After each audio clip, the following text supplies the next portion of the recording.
Welcome मित्रांनो, तुम्हा सर्वांचं स्वागत आहे. आज आपण इथे ग्रामसेवक, कृषी सेवक भरती संभाव्य प्रश्नपत्रिका क्रमांक 7 बघणार आहोत. याआधी आपण 6 प्रश्नपत्रिका ज्या आहेत म्हणजे संभाव्य प्रश्नपत्रिका या चॅनलवर अपलोड केलेल्या आहेत. तसेच अधिक अपलोड करत राहू. ही सिरीज आपली कंटिन्यू सुरूच राहील जोपर्यंत आपले पेपर होत नाही तोपर्यंत. आता या सिरीजमध्ये आपण नेमकं काय बघणार आहोत? आपण एका प्रश्नासोबत त्याचा आजूबाजूचा जो काही प्रश्नाचा एरिया आहे तो सुद्धा कव्हर करणार आहोत. म्हणजे तुम्हाला एका प्रश्नासोबत आणखी भरपूर प्रश्नांची प्रॅक्टिस होणार आहे. म्हणूनच अशा नवनवीन व्हिडिओसाठी चॅनलला सबस्क्राईब नक्की करा, जेणेकरून नवीन व्हिडिओ जेव्हा येतील तेव्हा तुम्हाला नोटिफिकेशन येईल. आणि अशाच प्रकारे आपण हा कार्यक्रम कंटिन्यू ठेवू. आता चला तर मग आपण आता आपल्या प्रश्नांना सुरुवात करूया. यामध्ये पहिला प्रश्न आहे, पनामा हा रोग कोणत्या फळझाडावर आढळतो? आपल्याला माहिती आहे पनामा या रोगाबद्दल आपण डिग्रीमध्ये डिप्लोमामध्ये शिकलेलो जाऊ. तर आपण ऑप्शन बघू. स्ट्रॉबेरी, केळी, काजू, फणस. तर लक्षात ठेवा, पनामा हा जो रोग आहे तो प्रामुख्याने केळी या फळझाडावर आपल्याला पाहायला मिळतो. आता केळी या पिकाशी संबंधित आपण आणखी जे काही रोग आहेत त्याबद्दल माहिती घेऊ. लक्षात ठेवा, पनामा रोग आपण बघत होतो. पनामा रोगालाच मर रोग असं सुद्धा म्हणतात. मर आहे म्हणजे काय? इंग्लिशमध्ये त्याला विल्ट असं म्हणतात. विल्ट आहे म्हणजे कोणती बुरशी येणार आहे? बुरशीमुळे होतो तो. आणि बुरशी कोणती? फ्युझॅरियम ऑक्झिस्फेरम. हा तुमचा स्पेसिस आणि जिनस येथे यायलाच पाहिजे, लक्षात ठेवायचं. आणि म्हणजे पिकानुसार त्याचे जे काही असतात सब स्पेसिस काय असतील ते बदलत जातील. जसं इथे स्पेकुबेन्स आहे कारण की पीक आहे म्हणून. आता बघा पुढचा रोग जर विचार केला तर केळी या पिकावर पर्णगुच्छ हा रोग येतो. त्यालाच आपण पंचीटॉपा बनाना असं म्हणतो. आणि हा व्हायरसमुळे होतो म्हणजेच विषाणूमुळे होतो. पुढचा रोग जर आपण बघितला त्याला पोंगा सड असं म्हणतात. मोका रोग, मोका डिसीज ऑफ बनाना. तर याच्यामध्ये जर विचार केला हा सुडोमोनस सोलॅनी सियारम या जीवाणूमुळे होतो, हे पण लक्षात ठेवा. नंतर काळी बोंडी, त्याला आपण जडका चिरूट असं म्हणतो मराठीमध्ये. आणि हा जो आहे म्हणजे हा जो रोग आहे तो बुरशीमुळे होतो. मग बुरशी कोणती? कोलेटोटिकम म्युसेरम. या बुरशीमुळे काळी बोंडी म्हणजे जडका चिरूट हा रोग होतो. नंतर आपण पुढे जर बघितलं तर सिगाटोकालाच आपण करपा असं म्हणतो. आणि हा सुद्धा रोग बुरशीमुळे होतो. आणि बुरशी जर विचारात घेतली तर सर्कोस्पोरा म्युसी हे त्या बुरशीचं नाव आहे. अशा प्रकारे काही रोग आपण पाहिले महत्त्वाचे. हे रोग सगळे महत्त्वाचे, यावर प्रश्न पडू शकतात. इथे आपण पर्णगुच्छ म्हणजेच बंचटॉपा बनाना हा रोग बघितला. आणि आपण हे बघितलं की हा जो आहे तो व्हायरसमुळे म्हणजे विषाणूमुळे होतो. परंतु हा विषाणू पसरवणारा कोणीतरी असणार आहे. त्यालाच आपण काय म्हणतो? कोणती कीड असणार आहे मग ती? तर लक्षात ठेवा, मावा आहे तो बंचटॉपा बनाना म्हणजे हा रोग पसरवण्यास काय होतं? त्याला मदत करतो. आता आपण केळी या पिकाबद्दल थोडक्यात माहिती बघितली तर केळीलाच गरिबांचे फळ असं म्हणतात. आणि केळीचं शास्त्रीय नाव जे आहे ते मुसा पॅराडेसी किंवा मुसा स्कॅव्हेंडिश असं आहे. आणि याचं कूड जर आपण बघितलं तर मुसेशी आहे. आणि मूळ स्थान जर आपण बघितलं तर आसाम, बर्मा आणि इंडोमलाया व भारतामध्ये याचं मूळ स्थान आपल्याला पाहायला मिळते. केळीच्या बाबतीत सर्वात महत्त्वाचं म्हणजे महाराष्ट्राशी रिलेटेड बघितलं तर केळीच्या उत्पादनात आणि क्षेत्रात महाराष्ट्राचा दुसरा क्रमांक आहे. म्हणजे तुम्ही विचार केला तर जवळजवळ 50% जास्त उत्पादन जे आहे, 50% जास्त म्हणत आहे मी, ते महाराष्ट्र राज्यातच होते. म्हणून लक्षात ठेवा ऑब्जेक्टिव्ह म्हणून. समोरचा प्रश्न आहे, एक्सेल, दियन्ना, नार्दी या कोणत्या फळाच्या जाती आहेत? ऑप्शन आहेत अंजीर, दुसरा आहे काजू, पपई आणि चारोळी. तर लक्षात ठेवा ह्या ज्या आहेत त्या अंजीर या फळ पिकाच्या जाती आहेत. म्हणून ऑप्शन क्रमांक 1 बरोबर. आता या अंजिराबद्दल थोडक्यात माहिती बघू. अंजिराचं शास्त्रीय नाव जर आपण बघितलं तर फायकस कॅरिका हे आहे. त्याचं जर कुळ म्हणजेच फॅमिली आपण जर बघितली तर मोरिएसी ही फॅमिली येते. मूळ स्थान जर आपण बघितलं अंजीरचं तर दक्षिण अरबस्थान म्हणजेच तुर्कस्तान आहे. अंजिराचं महत्त्व आपण महाराष्ट्राच्या बाबतीत बघितलं तर महाराष्ट्रात प्रामुख्याने पुणे जिल्ह्यात अंजिराची लागवड केली जाते. आणि महत्त्वाची गोष्ट म्हणजे भारतात अंजिराच्या लागवडीखाली सर्वात जास्त क्षेत्र जे आहे ते महाराष्ट्रात आहे. आणि जर आपण याच्यामध्ये बघितलं तर बहार जर बघितले तर खट्टा बहार असतो, मिठ्ठा बहार असतो अंजिरामध्ये. खट्टा बहार जो असतो तो पावसाळ्यात घेतला जातो आणि मिठ्ठा बहार जो असतो तो उन्हाळ्यात घेतला जातो. आणि मिठा बहाराची जी फळे असतात ते चांगल्या दर्जाची असतात, म्हणून लक्षात ठेवा. पुढचा प्रश्न पाहू. सोयाबीनमध्ये प्रथिनांचे प्रमाण खालीलपैकी किती आहे? यामध्ये ऑप्शन आहेत 17 ते 22, 25 ते 35, 35 ते 45 आणि 45 ते 55. तर लक्षात ठेवा 35 ते 45 दरम्यान सोयाबीनमध्ये आपल्याला प्रथिनांचे प्रमाण पाहायला मिळते. आता आपण सोयाबीन या पिकाबद्दल थोडक्यात माहिती पाहू. सोयाबीनलाच आपण म्हणजे सोयाबीनचं शास्त्रीय नाव ग्लायसिन मॅक्स हे आहे. आणि त्याचं मूळ स्थान जे आहे ते चायना म्हणजेच चीन आहे. सोयाबीन तसं बघितलं तर आपल्याला माहिती आहे कडधान्य तसेच तेलबिया अशा दोन्ही वर्गामध्ये मोडते आणि यात 18% तेलाचे प्रमाण असते तर 40 ते 42% प्रथिनांचे प्रमाण असते. इथे कन्फ्यूज होऊ नका. 18% तेलाचे प्रमाण तर 40 ते 42% प्रथिनांचे प्रमाण असते. सोयाबीनचा आपण विचार केला तर सोयाबीनला पाश्चात्य देशात कामधेनू तर चीनमध्ये मातीतील सोने म्हणून संबोधतात. आपण पेरणीचा विचार केला तर सोयाबीन पेरणीसाठी हेक्टरी 75 किलो बियाणे लागते. आणि महत्त्वाची गोष्ट म्हणजे जर आपण क्षेत्र आणि उत्पादन बघितले तर महाराष्ट्राचा द्वितीय क्रमांक लागतो. तसं जर बघितलं तर सोयाबीनचे सर्वाधिक क्षेत्र आणि उत्पादन असणारे राज्य आपण पाहिले तर मध्य प्रदेश आहे, नंतर महाराष्ट्र आणि राजस्थान अशा प्रकारे क्रमांक लागतो. केंद्रीय सोयाबीन संशोधन केंद्र आपण बघितलं इंदूर मध्य प्रदेश या ठिकाणी आहे. पुढचा प्रश्न आहे ठिबक सिंचन पद्धतीत उन्हाळ्यातील पाण्याचा दाब किती असावा लागतो. तर लक्षात ठेवा इथे ऑप्शन क्रमांक 1 0.5 ते 1 किलोग्रॅम प्रति चौरस सेंटीमीटर अशा प्रकारे उन्हाळ्यातील पाण्याचा दाब हा ठिबक सिंचन पद्धतीमध्ये असायला लागतो.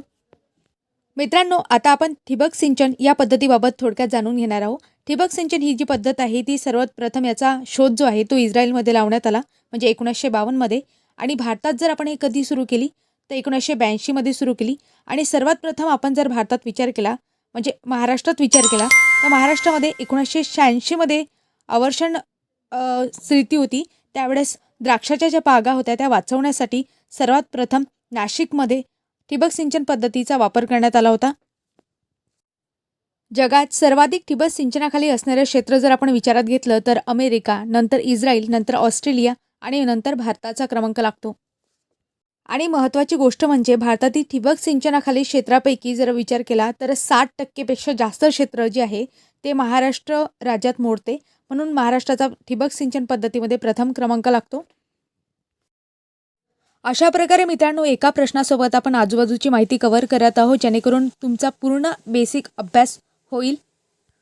तसेच तुमच्या माहितीसाठी सांगतो मित्रांनो आपण बरेचसे स्पर्धा परीक्षांचे जे काही व्हिडिओ आहेत किंवा टॉपिक आहेत महत्त्वाचे त्यावर व्हिडिओ अपलोडेड केले आहेत आणि यापुढेही अपलोडेड करत राहू. तुम्हाला जर व्हिडिओ आणि कंटेंट आवडत असेल तर अशाच व्हिडिओ आणि कंटेंटसाठी सबस्क्राईब नक्की करा. तसेच इतरांनासुद्धा हा व्हिडिओ शेअर करा. चला तर मित्रांनो आता पुढचा प्रश्न पाहू. शेंगवर्गीय वनस्पतीबरोबर सहजीवी पद्धतीने राहून नत्र स्थिर करणारा जीवाणू कोणता. यामध्ये ऑप्शन आहेत ॲझोटोबॅक्टर, ॲझोस्पिरिलम, बैजेरिंकिया आणि रायझोबियम. इथे ऑप्शन क्रमांक 4 याचं बरोबर उत्तर होईल रायझोबियम. इथे शेंगवर्गीय पिके म्हणजे ज्यांना शेंगा येतात अशी पिके त्यांनाच आपण द्विदल वर्गीय तसेच कडधान्य किंवा डाळवर्गीय पिके म्हणून संबोधतो. आणि हे जी द्विदल वर्गीय पिकं आहेत डाळवर्गीय पिकं आहेत त्यांच्या मुळांवर गाठी असतात आणि त्या गाठींमध्ये सहजीवी पद्धतीने राहून काय करतात हे नत्राचं स्थिरीकरण करतात म्हणजे पिकांना नत्र उपलब्ध करून देतात. आता आपण बाकीचे ऑप्शन बघितले तर ॲझोटोबॅक्टर जीवाणू असतात ते प्रामुख्याने जर विचार केलं तर तृणधान्य वर्गीय जे काही पिके असतात त्यामध्ये नत्राचं प्रमाण वाढवण्यासाठी मदत करतात. ॲझोस्पिरिलम जे असते त्या ॲझोस्पिरिलम जे काही जीवाणू आहेत ते पालेभाज्या वगैरे असतात फळभाज्या त्यांच्यामध्ये नत्राचं स्थिरीकरण करण्यास मदत करतात. तर बैजेरिंकिया हा सुद्धा एक बॅक्टेरिया आहे जो ॲसिड सॉईल म्हणजे जेथे पाण्याचं प्रमाण जास्त असते अशा ठिकाणी बैजेरिंकिया हे बॅक्टेरिया आपल्याला दिसून येतात आणि हे सुद्धा नत्राचे स्थिरीकरण करण्यासाठी उपयोगी पडतात. पुढचा प्रश्न आहे महाराष्ट्रात सर्वात जास्त उत्पादन म्हणजे ऊसाचे उत्पादन खालीलपैकी कोणत्या नदी खोऱ्यात केले जाते. यामध्ये ऑप्शन आहेत गोदावरी, भीमा, कृष्णा, प्रवरा. तर लक्षात ठेवा ऑप्शन क्रमांक 4 प्रवरा क्षेत्रामध्ये सर्वात जास्त ऊसाचे उत्पादन केले जाते. इथे जर आपण ऑप्शन बघितले तर आपल्याला माहिती आहे गोदावरी नदी महाराष्ट्रातील सर्वात प्रमुख आणि सर्वात मोठी नदी आहे. त्यानंतर आपण जर विचार केला तर गोदावरी नदीचीच उपनदी आहे प्रवरा नदी. प्रवरा नदीच्या बाबतीत जर आपण विचार केले ती अहमदनगर या जिल्ह्यातून वाहते आणि आपल्याला माहिती आहे अहमदनगर जिल्ह्यामध्ये ऊसाचे सर्वाधिक जे कारखाने आहेत ते पाहायला मिळतात आपल्याला. आणि ऊसाच्या क्रमांक म्हणजे ऊस उत्पादन क्रमांकामध्ये महाराष्ट्रामध्ये अहमदनगर प्रथम क्रमांकावर आहे. म्हणूनच प्रवरा खोऱ्यात ऊसाचे उत्पादन सर्वाधिक केले जाते हे याचं बरोबर उत्तर होईल. पुढील प्रश्न आहे शरावती धरण कुठल्या राज्यात आहे. त्यामध्ये ऑप्शन आहेत बिहार, ओरिसा, आंध्र प्रदेश, कर्नाटक. तर लक्षात ठेवा शरावती धरण हे जे आहे ते कर्नाटक राज्यामध्ये आहे. हे जे शरावती धरण आहे ते शरावती नदीवर आहे. ही जी नदी आहे आपल्याला शिमोगा जिल्ह्यात पाहायला मिळते कर्नाटकामधील आणि त्यामध्ये जर विचार केला तर जोग धबधबा आहे, जो आशियातील सर्वात उंच नैसर्गिक धबधबा आहे. त्याची उंची 292 मीटर आहे आणि तो जगातील 101 नैसर्गिक आश्चर्यापैकी एक आहे. आणि यावर MPSCला सुद्धा प्रश्न पडलेला आहे, म्हणून ह्या गोष्टी लक्षात ठेवा. पुढील प्रश्न आहे, दूध नासण्याची प्रक्रिया दुधातील खालीलपैकी कोणामार्फत होते? तर लक्षात ठेवा, यामध्ये ऑप्शन आहेत लॅक्टोबॅसिली, लॅक्टिक ॲसिड, सॅट्रिक ॲसिड आणि बॅक्टेरिया. तर आपल्याला माहीत आहे दुधामध्ये लॅक्टिक ॲसिड असते आणि लॅक्टिक ॲसिड निर्माण करण्याची जी काही प्रक्रिया आहे ते बॅक्टेरियापासून होते. म्हणून आपण जर बघितलं तर याचं ऑप्शन क्रमांक 4 बॅक्टेरिया हे बरोबर उत्तर होईल, कारण की बॅक्टेरिया लॅक्टिक ॲसिडची निर्मिती करतात. पुढचा प्रश्न पाहू, जगात केळी उत्पादनात कोणता देश अग्रेसर आहे? यामध्ये ऑप्शन आहेत भारत, अमेरिका, वेस्ट इंडिज आणि ब्राझील. तर आपण बघितलं होतं की भारत हा जगात केळी उत्पादनात अग्रेसर आहे. त्याचप्रमाणे आपण जर महाराष्ट्राचा विचार केला तर महाराष्ट्राचा केळी उत्पादनात प्रथम क्रमांक लागतो. पुढचा प्रश्न पाहू, गाय, म्हैस, बैल हे प्राणी रवंथ करत असताना त्यांच्या तोंडावाटे कोणता वायू बाहेर पडतो? यामध्ये ऑप्शन आहे नायट्रोजन, मिथेन, ब्रोमेन आणि कार्बन डायऑक्साईड. तर लक्षात ठेवा, गाय, म्हैस, बैल हे जेव्हा प्राणी रवंथ करतात त्यांच्या तोंडातून मिथेन हा वायू बाहेर पडतो. म्हणून एक गोष्ट लक्षात ठेवा, जेव्हा आपण बायोगॅसचा विचार करतो त्यामध्ये बायोगॅसमध्ये सुद्धा मिथेनची कंटेंट हे सर्वात जास्त असते आणि हा ऑब्जेक्टिव्ह विचारलेला आहे, म्हणून लक्षात ठेवा. पुढचा प्रश्न आहे, द्राक्षापासून मनुके तयार करण्यासाठी कोणत्या रसायनांचा वापर करतात? यामध्ये ऑप्शन आहेत calcium hydroxide, sodium hydroxide, sodium silicate, sodium acetate. तर लक्षात ठेवा, सोडियम हायड्रॉक्साईड याचा वापर द्राक्षापासून मनुके तयार करण्यासाठी, म्हणून ऑप्शन क्रमांक 2 येथे बरोबर उत्तर होईल. द्राक्षाचा आपण जर विचार केला असता द्राक्षाचं शास्त्रीय नाव विटिस विनिफेरा हे आहे. त्याचं कूड जर आपण बघितलं तर विटीएसी हे आहे, म्हणजेच फॅमिली. नंतर आपण त्याचं मूळ स्थान बघितलं तर आर्मेनिया म्हणजेच रशिया येथील आहे. पुढचा प्रश्न पाहू, फॉरेस्ट रिसर्च इन्स्टिट्यूट कोठे आहे? यामध्ये ऑप्शन आहे जबलपूर, डेहराडून, कोइंबतूर आणि लखनौ. तर लक्षात ठेवा, डेहराडून येथे फॉरेस्ट रिसर्च इन्स्टिट्यूट आहे. या संस्थेचा जर आपण इतिहास जाणून घेतला तर आपल्याला असं दिसेल की त्याची स्थापना 1878 फॉरेस्ट स्कूल ऑफ डेहराडून म्हणून करण्यात आली होती. त्यानंतर त्याचं नाव 1884 इम्पेरिकल फॉरेस्ट स्कूल असं बदललं आणि 1906 ब्रिटिश इम्पेरिकल फॉरेस्ट्री सर्व्हिस अंतर्गत इम्पेरिकल फॉरेस्ट रिसर्च इन्स्टिट्यूट म्हणून त्याची पुनर्स्थापना करण्यात आली आहे. हा इतिहास अत्यंत महत्त्वाचा आहे, कारण यावर प्रश्न पडलेले आहेत. राज्यसेवेला, प्रिलिम्सला पडलेले आहेत, मेन्सला सुद्धा पडलेले आहेत. त्याचप्रमाणे ग्रामसेवक, कृषी सेवकला पण मागील परीक्षांमध्ये यावर प्रश्न पडलेले आहेत. त्याचप्रमाणे जे काही वनरक्षक आहे त्यावर सुद्धा यामध्ये प्रश्न पडलेला आहे. पुढील प्रश्न पाहू, खालीलपैकी कोणत्या फळात जीवनसत्व बीचे प्रमाण अधिक असते? तर लक्षात ठेवा, यामध्ये ऑप्शन आहेत रताळे, केळी, काजू आणि सफरचंद. तर यामध्ये ऑप्शन क्रमांक 3 याचं बरोबर उत्तर होईल काजू. काजू फळामध्ये आपल्याला जीवनसत्व बीचे प्रमाण सर्वाधिक पाहायला मिळते. इथे एक गोष्ट लक्षात घ्या मित्रांनो, म्हणजे ही माझी पद्धत आहे, मी तुम्हाला त्या पद्धतीने समजून सांगते की ज्या ठिकाणी बिया आणि बियांचं प्रमाण जास्त असेल त्यामध्ये जास्त करून बी जीवनसत्व लक्षात ठेवायचं, आणि जिथे आंबट, चिंबट, तुरट अशा प्रकारचं असेल तिथं सी जीवनसत्व, उदाहरणार्थ आपण लिंबू वगैरे बघतो त्यामध्ये. आणि जर आपण तिसरा प्रकार पाहिला तर त्यामध्ये आपण विचार केला ए जीवनसत्व कशामध्ये, जिथे पिवळे फळं आहेत आणि रंगीत म्हणजे लाल रंगाचे फळं आहेत त्यामध्ये प्रामुख्याने ए जीवनसत्व आपल्याला पाहायला मिळते. असं नाही मित्रांनो की ह्या गोष्टी लागू होतीलच, परंतु जास्त प्रमाणात ह्या गोष्टी लागू होतातच. म्हणून तुम्हाला काहीच माहिती नसेल अशा वेळेस तुम्ही तुक्का लावू शकता आणि उत्तर देऊ शकता. तसं बघितलं तर मित्रांनो, मी हा व्हिडिओ जो बनवत आहे तो रात्री बनवत आहे, त्यामुळे पाऊस सुरू झालेला आहे आणि पावसाचा जोरदार आवाज येत आहे. तसंच जर बघितलं तर आणि विजा पण चमकत आहेत, म्हणून आपला हा शेवटचा प्रश्न असणार आहे. खालीलपैकी कोणत्या खतात नत्राचे प्रमाण अधिक असणार आहे? माफ करा, बॅकग्राऊंडला आवाज येईल तर यामध्ये ऑप्शन आहेत कोंबडी खत, हिरवडीचे खत, गांडूळ खत आणि सोनखत. तर लक्षात ठेवा, आपण ऑप्शन पाहू. कोंबडी खतात जर आपण बघितलं तर 3.03% एवढं नत्राचं प्रमाण असते. हिरवडीचं खत आपण जर बघितलं तर 0.65% नत्राचं प्रमाण असते. तर सोनखत आहे, सोनखतामध्ये 1.30% नत्राचं प्रमाण असते.